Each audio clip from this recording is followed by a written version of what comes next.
Hello everyone, it's Meeko here. Today I wanted to show you guys how I make some small Oreo charms.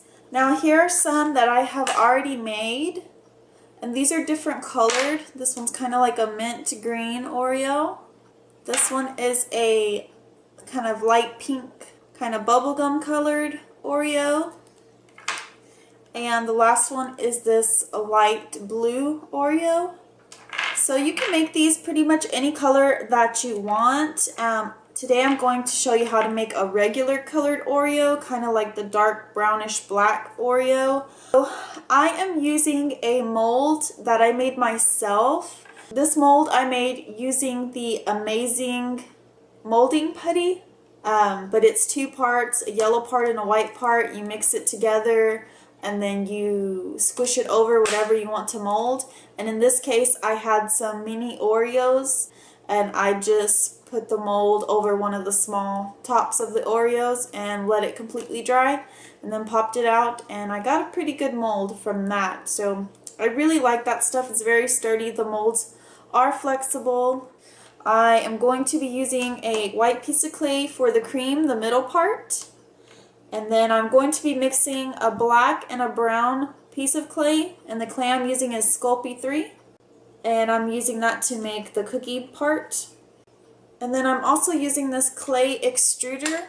I got this from Joann's, and you don't have to have a clay extruder. You can use just anything round that'll flatten the white part.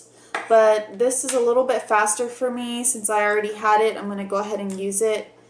And I use this flat die cutout. And this is just to get it the same thickness in the middle for the cream. So first of all, we're going to need to mix the black and the brown. So I'm going to go ahead and do that. Okay, so this is a pretty uniform color now. So I'm going to go ahead and roll this into a ball, just like so. Just kind of make it into an oval, and then just using any kind of like cutting tool that you have, just going to cut this in half, kind of split the clay evenly, just like so. So one will be the top and one will be the bottom.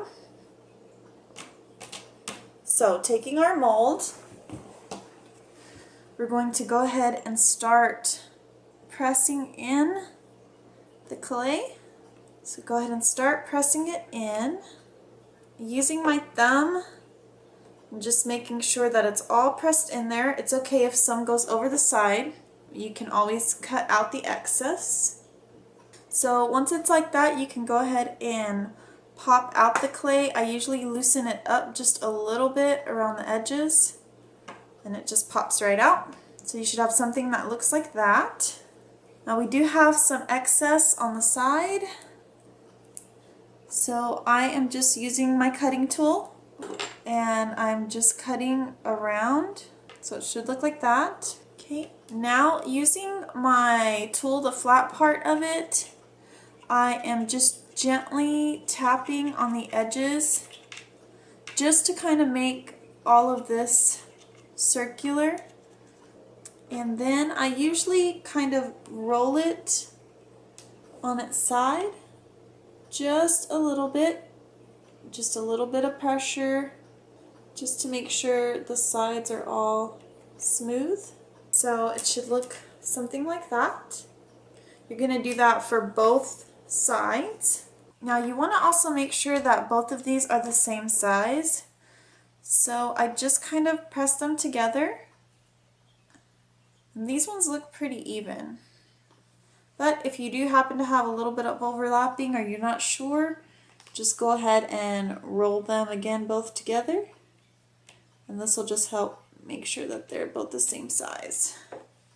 Now for the middle. Taking my white piece of clay and using my clay extruder, I'm just going to go ahead and put that into the extruder and just start letting the extruder do the work.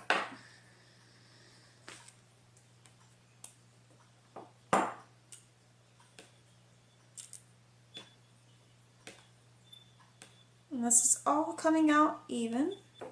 Alright, so of course this is not circular, so we're going to have to make it circular. So all of this is about the same size. Taking my Oreo, just going to kind of estimate how wide it is. And then I'm going to cut that part off. Put it right underneath the strip, the next one. Do the same thing. Cut that one. This one on top. Same thing. Cut that one. And then I'm going to gently kind of squish these together. The rolling tool. Just to where the clay is a little bit more stuck together. So now taking my Oreo, I am going to cut this out again to however wide it is. And make sure these are about the same. Okay, so I end up with something that looks like a square. Next, I'm going to just kind of cut the corners. I'll try to get it about the same on each side. Doesn't have to be, just as long as it's sort of the same. And then, just like the Oreo, I'm going to kind of tap the corners to where it looks round. And just keep going until you get a circle. And then you can also roll this as well, just like we did the Oreo. We're going to go ahead and put this, kind of measure it. Let's see if it's about the right size. And that is pretty close. You want it to be just a tad bit smaller than your Oreo. Then also look on this side. You're going to want to try to line these up as best as possible. So I have the Oreo going across here, so I'm going to try to make this going across the same way. I'm just going to gently sort of squish together. And then again, I'm going to just roll this, make sure it's all even.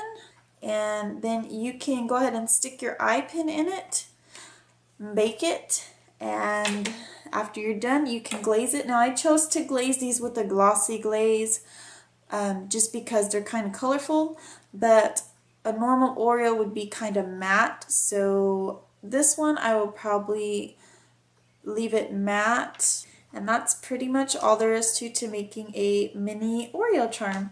If you guys like this tutorial, please give it a thumbs up and stay tuned. I'm going to try to do more small tutorials like this in the future.